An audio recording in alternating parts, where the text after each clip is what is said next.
And welcome back to another episode of Local Frequency. Um, we've been absent. We've been in the wind, and for a couple of weeks, we've not by choice either. So, today's episode, we're going to talk a little bit about where we've been, what's been going on with us, and respark getting back into it. getting Yeah. back on track. Yeah, absolutely. Well, my crazy schedule has been what's kept me from getting on. I took a short vacation. Yeah, you went to Punta Cana. Punta Cana, yeah. Mhm. Yeah, very nice. And you were in Puerto Rico. You're in Puerto Rico, and then you went to Upper Wisconsin. Yeah, I was in northwest corner of Minnesota. Minnesota. For That's a right. week. Yeah, so for some other work. Yeah. Nothing fun, but yeah. So I've been gone a little bit, but also yes, my schedule, right? Your schedule, my schedule, just not aligned. This real estate market is definitely fun. That's an interesting way to put it. Yeah, it is. It is. I mean, honestly, it is fun. That's one of the things that I do like about what I do is like it's forever changing. You don't know from minute to minute what's going on. Yeah. So my schedule it's like a roller coaster. This week's been super slow. Well, I shouldn't say super slow. Slower than last month, and I guess it's not fair to this week. We are in a new month. Yeah, it's June. Yeah. June already. Yeah.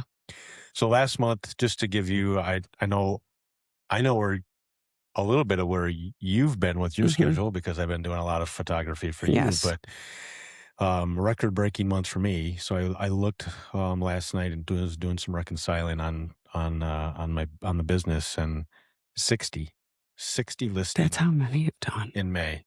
I know. I feel that. That's not all me. That's that's my team helping out as well. But 60, right? I remember when I started that I wanted to, like, my goal was 20 a month. I was going to say like 6 would be good. Yeah, 20 a month. Right.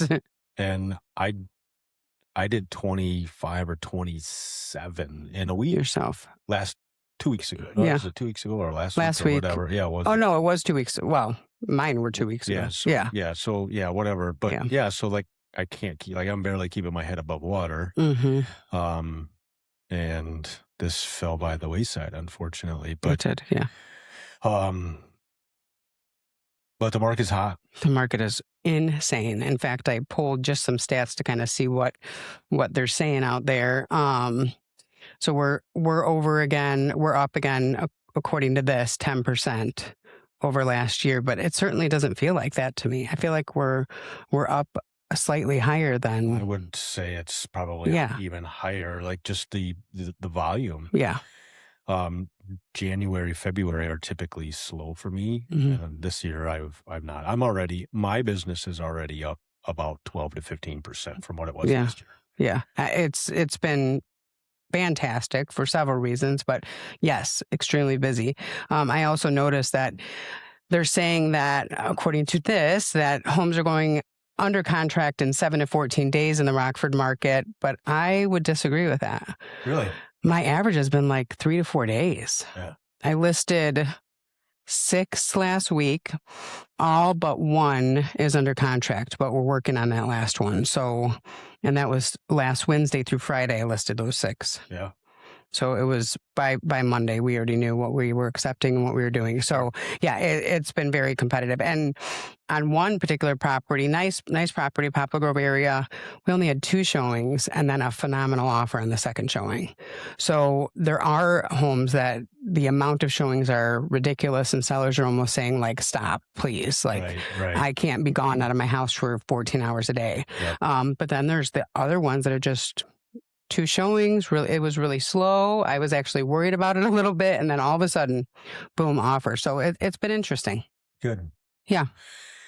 So one of the things that I've noticed probably for this year, the higher end homes, the higher price tag are going faster than the lower price tag homes. Like your average run of the mill 175 to 225, they're sitting for maybe that's where that is.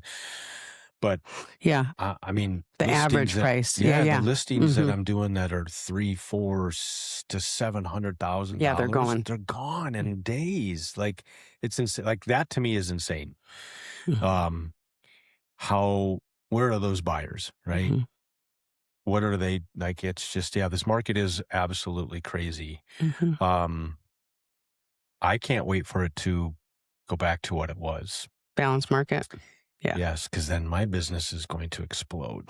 And everybody's. I mean, then most agents stay busy. Oh yeah. Yeah. During that market. And it's more competitive, Right. and right, you got, so like, there's enough food out there for For everybody. everybody. Yeah.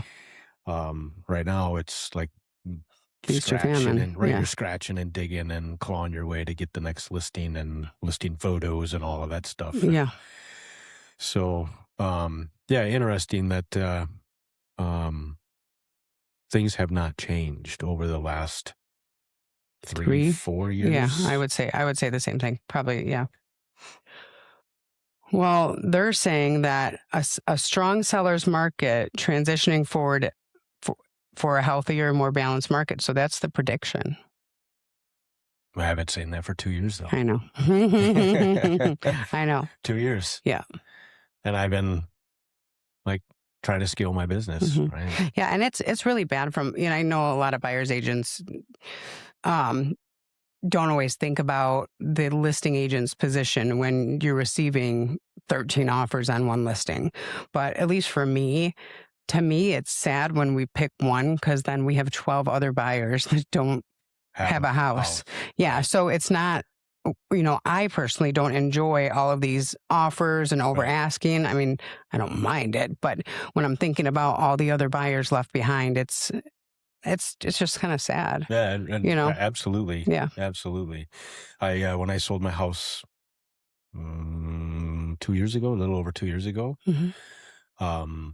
we had five offers. Yeah. One of them was the kids. There was a young couple.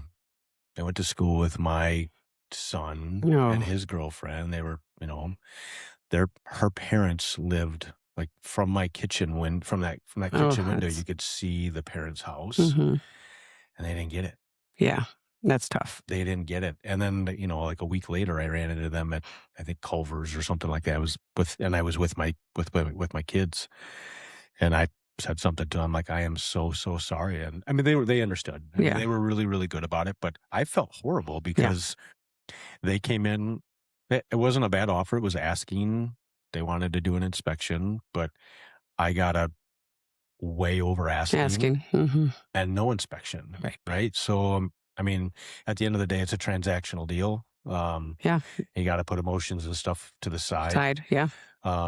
So I do have a question for you. Like, how many of your potential buyers still do letters? I don't allow love letters, and I actually, I don't want to quote anything, but there is some verbiage through the National Association, I believe, with regards to love letters, or maybe it's the Illinois Association. Gotcha. But yeah, so those are love letters, and yeah, I don't accept them. I remember my first house. Did you do a love letter? Yeah, well, that's what my ex and I did one, and that's how we got it. Yeah, right. We pulled on the heartstrings, and when I sold my house, we got one. Yeah, and I told the agent, I don't even want to look at it. No, I don't want to look at it. No, because that's not fair to the seller. It's not fair to the seller. It's not really fair to the agent or the other buyers that may or may not be competing with that. Right. Yeah. Right. Yeah, but there is some verbiage with regards to love letters now. Huh. I guess I didn't realize that. I didn't realize that. So it's interesting. I was at an appointment today, earlier this morning, and it was agent open house. And obviously I'm exposed to a lot of real estate stuff, but there's so much. Some of the conversations that were taking place, I was like, I never knew it. Like, so the takeaway for me is, if you are thinking about selling a house, get an agent. Oh yeah. don't do it by yourself. No, right? there's just too much Um, risks now involved with. well, that and like just like the reach that an agent has, Mhm. all of the marketing tools that you guys have access to, and it's most people don't realize. Like Yeah. I thought when hey, I'm going to sell my house, I'm going to do it myself Mhm. because I work in this line. No way. There's No. no way that I would Yeah. do that. Well, besides for safety, so that's always my Yes. biggest thing. Like, Yep. you, homeowner, really don't know how to make sure that the person walking into your home is who they say they are. You don't know their criminal record. Like, you don't know anything about them. And it's just a Right. really unsafe position. There was a lady that I met. She was a single mom, and she was going to do an open house or for sale by owner. And she had a lot of kids. And I was like, just for this reason alone is why you shouldn't, for safety, for sure. Yeah, you have no idea what that person's background is. It could be a pedophile. No, and now with, the eyeglasses that have the cameras and all those things, like, Yeah. there's pens with cameras, there's all kinds of things that, yeah. So, not that couldn't happen with agent representation, but at least we know someone that knows who's going through the house. And hopefully I do request that all buyers be pre-approved or have proof of funds before they go through my listings. Hopefully that the agents are doing that, because it's not only for the seller, it's also for the buyer's agent and their safety too. You Right. want to make sure that you know how you can get to them or someone that knows them if should something happen. No, absolutely. I agree with that 100%. I agree.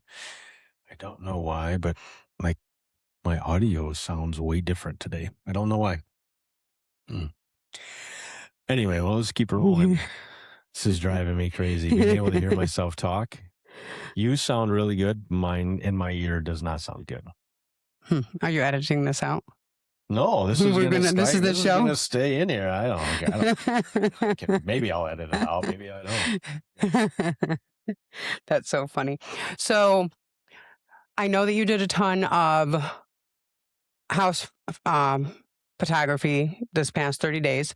What price range do you think houses are coming in at? I know that you had said earlier that sometimes agents ask you for your opinion. Yeah, so it's interesting because I'm just curious. Like when I'm going through a house, like what's this house worth? Like what's it? And I just ask a lot of questions. If the sellers are there, I'll ask them, hey, where are you moving to? I don't ever ask why they're selling, but I just, where are you moving to? And it blows my mind how many people, when I ask that question, will say, we have no idea. Oh, yeah. I'm like, what? In this market? Yeah. You're putting your house on the market. Not knowing. It's going to be gone in 5 to 7 days, and you have no idea where you're going to move to. You're nuts. Well, and this is the problem. So I have clients too that have to sell their house in order to buy. Okay. Same issue. There's no guarantee though when they go on there the isn't, contract, but on the other end, offer. On the other end, though, if they need to move for whatever reason, if they don't put their house on the market and start working towards that, no other listing agent is going to accept their offer, home sale contingent. Yep. Which, oh yeah, not in this market. No. Right? Yeah. Yeah, it's just not going to happen. So, yeah, you almost have to just put it on the market and say Hail Mary and hope that you have somewhere to rest your head. Bridge, right? Step off the bridge. Sleeping in the car. If anybody needs my parking lot, let me know. Yeah, right. Yeah, I got an extra room in my house. Right. So. Yeah. So that's the problem with that. No, but back to your question though. Like I don't think there's not a norm anymore for price range. Like what used to be the norm is not the norm anymore. I did a listing a couple of days ago. Small, like 1,000 square feet. Had a nice garage, decent sized yard. Was in a decent neighborhood. 5, 6, 10 years ago, maybe 100,000. 185. I know. Yeah. I did a listing in photos, not a listing. I did photos for a listing in Durand. Completely gutted, remodeled. They did a fantastic job on it. It was beautiful. 2-bedroom on a slab. I had a small crawl space. I didn't even get into it, but um, nothing. It had a very, very, very nice kitchen, but it was very neutral. Nice bathroom, shower, and all that stuff. It sat on right around 3 acres. Nice. Take a guess. 2-bedroom, no basement. Couple acres. Couple of acres. 3 In the tops. 3s. Was it higher? It was pushing 450. Wow. Are they under contract yet? Do you know? I don't know. Like speaking with the agent, they're like, yeah, this could be an issue. Like the price could be an issue. It'll be a challenge. In my mind, I was like 389.9. That was kind of what my mind was saying. So I wonder if they're a little. Yeah. Well, and I think it was the seller was trying to, a lot of the sellers are trying to push the envelope, right? Yeah, absolutely. Yeah. Right. But sometimes that doesn't work. So, most of the time it doesn't work. So what I do is I try to tell my sellers, it's better if we kind of list in the middle of my price range, because then we're not too high, we're not too low, and we do see more traffic. So I know that there's agents, and a couple of my agents here I've talked to about their pricing. They're a little bit on the higher end, but the properties do sit on the market a little bit longer. Right. In fact, I have one that I had to take a couple price reductions on, and it's still available. That's up in that middle range, 350. But if you go too high in that one, I knew we went too high. Yeah. I was like, we're going too high. I know we are. Yeah, and I mean, I can only imagine that it's probably a challenge. Right. Do you price it high? Do you price it towards the middle? And if you get an offer right away in the middle, God, are we too low? Could we have gotten more? Blah, blah, blah, blah, blah. But at the end of the day, it's the seller's if they're comfortable with that, it. Right. So, and this is the thing. If we're too high, we reduce, and all of a sudden we're on the clearance shelf, right? So now we've got buyers and agents saying, well, you've been on the market for 6 days. Right. What's wrong with you? Right. Or we're going to lowball. Right. So there's kind of like this mentality of you almost have to cater to everyone that's in the norm, so that you have and you have such a smooth transaction. Sure. Just because everybody's like, right. It's not so frantic. Of course, with multiple offers, it changes things up. But yeah, I like listing in the middle of the road. When I list too high, it doesn't work out for me. Yeah. Well, and it is like from the seller's perspective too. It's very like you get multiple offers. If you're in the middle, yeah, stressful, right? I mean, it is. I had a house in Roscoe that I sold for a family member, and he was there after 3 days. They're like, yeah, no more. And that's the problem is that either you're too high and it takes time, and then you're the guy on the clearance shelf, or you list at a normal middle of the range list price, but then you're crazy insanely busy. Yeah. Yep. Yeah. So I mean, it's an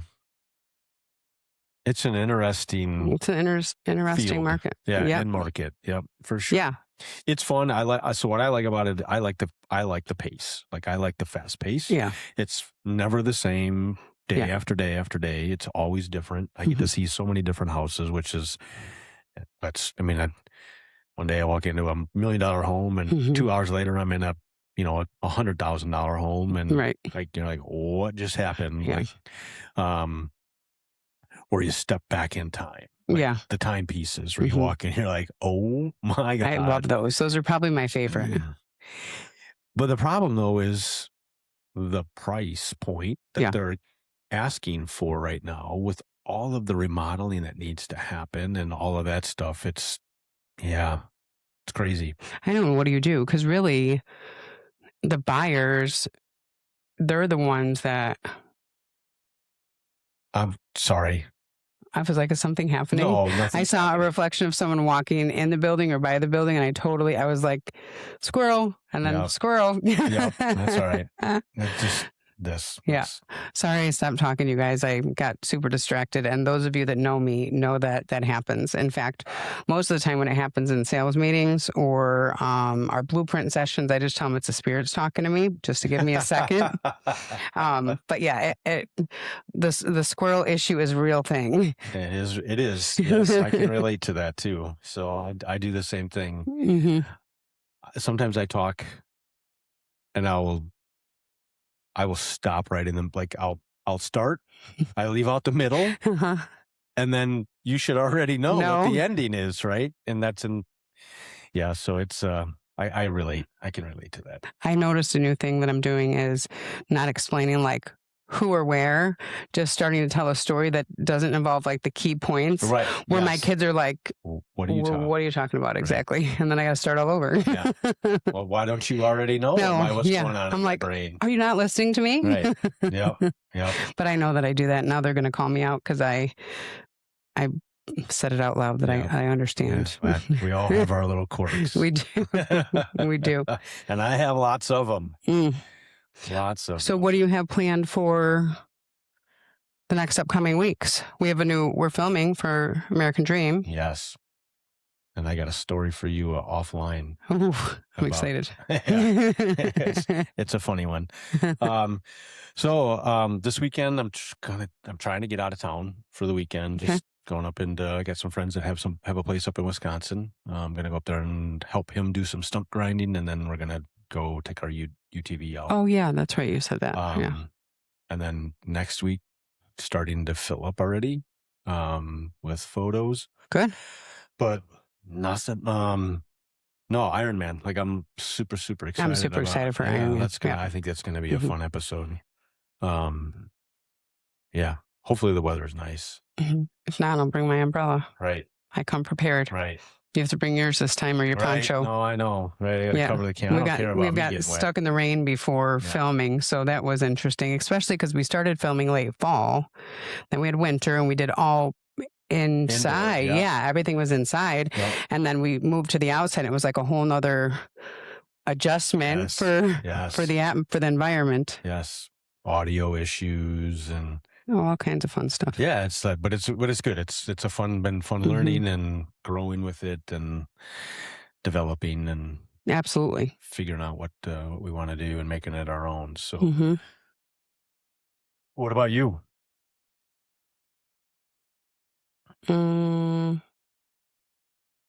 Work. Yeah. Grandbabies. I'm trying to think what exciting. We're getting ready for an out of the country baptism, so that's going to be fun. Where are you going? Mexico. Oh, nice. Yeah. So my ex has family in Mexico, and so we're doing a baptism down there with one of my grandkids. So that's fun. So we are working on that and dresses, decorations, nice, that whole stuff. When does that take place? September. Super exciting. But other than that, we opened our pool this week. We're just trying to, since we were out of town for Memorial Day, it's kind of like we're a little behind. Yep. Getting stuff out. I haven't even planted flowers yet, and that's usually the first thing that I do. Yeah, I haven't done anything with flowers this year. I got a letter in the mail. So I live here in Loves Park. I got a letter in the mail from the sanitation department, 4 Rivers. Yeah. I'm going to be tearing up my front yard, doing some sewer repair, like the connection from my service to so I had plans to do some stuff in my front yard and some driveway work and all that stuff. And not this year. No, because they're going to tear it all up. And so it's supposed to start in June. I have no idea when it'll happen, but. Well, they did it right out in front of our, they're working. So I was on my way here, like roads blocked. Yeah. Just up the. Was that, and I haven't. It's them doing. So I've been so busy that if I'm in the car, I'm on the phone and I'm just paying attention to what's in front of me because I'm like so many things going on in a conversation. But no, what are they bringing that? What's that internet? The higher one. Fiber optic. Thank you. Yeah. We do that for our cat, and my granddaughter does it now. So, and they left it. I guess it didn't work here. So now I have a big hole in the front yard here. Did you notice how it divots down? Why doesn't it work here? I have no idea. They just said it's not going to work here. And I said, well, that's fine. Just make sure you patch up my yard. but they did not add more dirt. So I got to deal with that this year. Yeah. I wonder, well, that doesn't sound right that won't work here. Yeah, I don't know. Yeah. I don't know why they moved it. That's just, Huh. unless it doesn't work there for their plans. I actually didn't ask for an explanation. I was like, oh, all right. Clean up your mess when you're done, please. Right, exactly. That's my only response. So we'll see what happens in my yard, but I had an issue over the winter with roots. Oh yeah, yeah. And it backed up into my basement. Ugh. It was clean water. It wasn't, thank God. Yeah. It was clean water, but like it cost me $800 to get Roto-Rooter out there to find the problem, and then call Whoever. Four Rivers, and then they came out, and of course they won't cover that cost, but now they're going to come fix because I asked them, like, Yeah. this is an ongoing problem, right? Mhm. These roots are going to keep growing and growing and growing, so they're finally going to come fix it. So, They taking down the tree, or do they know what? the problem? Yeah, so it's right by the street. Mhm. I do have a tree in their front yard, Mhm. but I don't know what they're doing. I know they're replacing, so it's clay, Mhm. clay tile Mhm. that they're replacing. Yeah. So that should take care Take of care of the problem. Yeah. Yeah. So at least that's what the letter said. Mhm. This is going to take care of the problem Yeah. forever. Well, Oh, man. you can be the judge of that, I Darren. don't know about that forever, but yeah, hopefully I just don't want water in my basement anymore. Mhm. That is the worst. Yeah. No, I think it was our ejector pump. I don't know, something went out at our house. Oh, the sump pump? I don't know if it was it must have been the sump, because the ejector wouldn't. Yeah, it must have been the sump. And this was a couple years ago now. And yeah, my daughter went downstairs because their living quarters are down there. And she was like, and it was right after we remodeled everything down there too. Of course. Yeah. And we're like, oh my God. Yeah. Yeah. That is the worst. Absolute But there worst was, feeling. so no, I feel like it was an ejector pump. It was the ejector pump. I know why, because I had a plumber come out. I don't know if my husband was around or whatever the case may be, but I had a plumber come out, and it was the ejector pump, and thought it was fixed. A week later, got water again. And we went down there, and they put a sump pump in the ejector pit. Oh. Mm-hmm. So that's what the problem was the second time. And so interesting. it was, or vice versa, but that's what the problem was. Yeah. So that wasn't fun, especially twice. It's like, are you serious? Like, oh, right. Yeah, there's nothing worse than water in the basement, especially if finished. I mean, even if it's not finished, but like it's awful. Yeah. No, awful. It's not fun. No, it's not fun at all. My old house, we used to get water. The power would go out a lot. I don't know why, but our sump pump would trip. Yeah. So then we would switch to battery backup. Yeah. No fun. I know a lot of people that have had water problems, but I really like, I have to ask Alex what the heck they're called. Oh, there's a waterproofing company that we really like. Their name is on the tip of my tongue. Next time I'll have to mention them, give them a little plug, but they do a great job. And the guy I deal with, his name is Michael. He's very nice. Very nice guy. Gotcha. So anything else going on with the kids? No. You're going to do a marathon. Well, yeah, thanks for calling me out on that. Yeah, that's the plan. So my daughter, she did one. Okay. So during high school, she ran cross country. Okay. Middle school and all of high school, she ran cross country. Her senior year, senior year, both years maybe. Senior year for sure. They went to state. Junior year, they won state. Senior year, they took, I think, second or third. Oh, wow. Second, maybe. Anyway, so I used a couple of years ago, about 3 or 4 years ago, I was doing a lot of running. I was doing trail running, and was training for a 50K, which is 32 miles. Jesus. And I'd done a couple of... That's ridiculous. I'd done a couple of 25Ks, which is just over 16 miles. And started to train for the 50K. Had some friends invite me to go up to Lake Geneva for this in the wintertime. It's called the Abominable Snow Race. I think I've heard of that. It's Yeah. an obstacle course race. It's a 10K course, so it's like 6 miles, Hmm. and there's like 12 or 14 different obstacles. That's fun. It was Yeah, it sounds fun. I mean, I wouldn't do it. I don't like to run. until I broke my So, ankle. oh, see? Yeah, on Yeah. one of the obstacles. Oh, yeah. About halfway through, I finished the race. I hobbled, and I finished. I shouldn't have, but I No, did. I don't think so. And I like that curbed me for because I kept re-injuring. Oh, I'd sure. wait 8-10 weeks and start running on it again, Hmm. and I'd re-injure it. Hmm. So I took like 2 years, 2.5 years off, and I Hmm. just started back. Hmm. Really, really started back in training again. And so in that time, my daughter started. She did a half marathon, Hmm. and she told me like, "I'm not doing a marathon. I'm not doing a marathon. I've done a marathon." She's training for her second, Yeah. Hmm. and she wants either at the end of the year, if I can get my ass in order and get it done, or she wants to in November. She wants to do a marathon in New Zealand. Oh, that's an amazing opportunity. Yeah, so I don't know if I can be ready in November. Well, I know I can't. So signed up for a couple of 5Ks and Yeah. 10Ks and stuff like that, just to keep myself honest. Hmm. But yeah, so that's the plan, is like That's cool. I'll be doing some running this weekend, and Hmm. but tomorrow night, if the weather holds out, Hmm. I think I'm going to try to go down to City Market and check out Yeah. some food down there and Yeah. some local entertainment, and then Saturday morning. Yeah, Saturday. Well, I've got a photo shoot at 9, and then when I'm done, I'm going up to Wisconsin until Sunday, and then I'll be back Sunday, and then right back at it. Hmm. So Yeah. My nephew does a ton of races,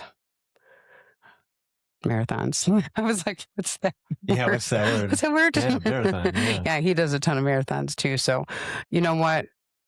Marathons are for very special people. I am just not one. I'll do like the dancey exercise and yoga and that stuff. That's fine. But I've never liked to run. In fact, I don't think I ever ran the track in school oh, because I had an attitude. I was not going to run. I was a sprinter in high school, Oh, no. and distance. I was like, no, this distance stuff is for the birds, and I really, really enjoy trail running, Hmm. getting out, running through nature, whether it's Yeah, I'm sure clearing that's or in nice. the Yeah. it's therapeutic for me. Hmm.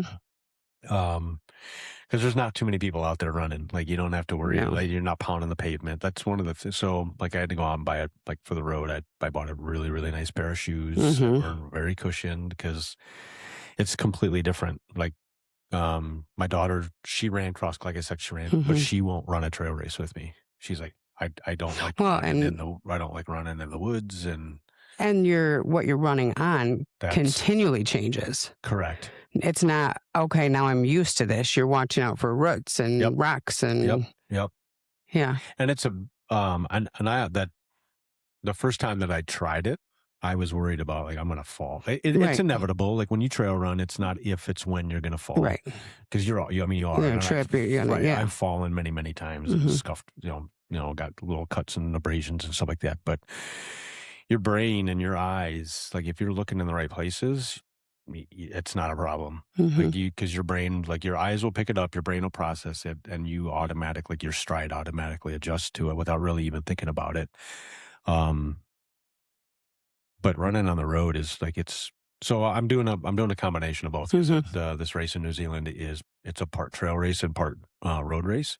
Cool. So there's some, like, you run on the road for a while, and then you go into some Hmm. gravel, and then you're off into the woods a little bit, and so it's a kind of a hybrid. Hmm. Um, so Hybrid. You better prepare for that. so that's why yeah. So Yeah. that's what I'm doing, is like, the bike path is right now, the distance wise, the bike path is perfect for me. Hmm. Um, but rock cut, some of the other Hmm. forest preserves that I've been to running, and um, yeah, running in the prairie, running in the woods, and Hmm. I prefer running in the woods anyway. But Well, I would imagine it's just more peaceful. It is, but like You have to worry about can't, cars. like, right.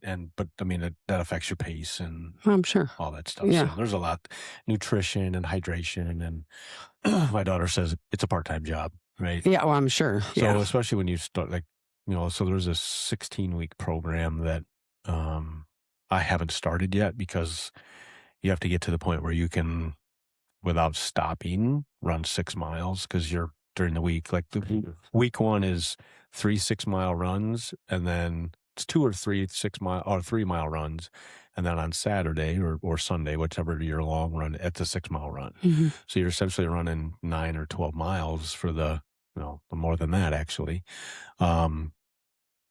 And then it starts to progress after that. Your longest run before the race is 22 miles. Yeah. Yep. Nope. That's a 4-hour run. Yeah. I don't know if I can run for 4 minutes. Depending on your pace, it's a 3 to 4-hour run. Yeah. Just prepping for the race. Mm-hmm. Yeah. Yeah. No, I know that a lot of people are really into it. That's what's really, one of the things for Yeah. Ironman, because they Oh, yeah. run, they bike, they And swim. Yep. Yeah, that's impressive. So when I volunteered last year, I was like, right after the event, I'm like, I'm doing this. Like, this looks so awesome. Yeah. 1 mile swim, and then get out and get on your bike and ride 50 or 52 miles. And they're going up to Roscoe, I think. Rockton. Yep. Okay. So there's a big loop that goes. Oh, yes, Rockton. Yeah, it was, Mm-hmm. and then they come back down to downtown Rockford, and then they're doing a half marathon run. So that's pretty neat. I mean, it's 70.1 miles. You can't help but admire their dedication to that goal. Like that is incredible. And I make jokes about, I'm not that out of shape, but I make jokes about it, but I don't love it, but I know we need to do it. Right. Yeah, especially as we get older. Yep. So there's a guy on social media, on Instagram. He's a local guy that's doing it, and he did a video a week or so ago, last weekend or the weekend before. He did like 4 loops. Jeez. Up in the Rockton area. And stopped at the gas station in Rockton, the little mobile gas station in Rockton, refueled, like got Gatorade, got water, and like had to did that, like, I think he did a minimum of twice. But he was talking like when he was riding or running or whatever, 250 calories an hour is what he's consuming just to keep the energy, to maintain. Yeah.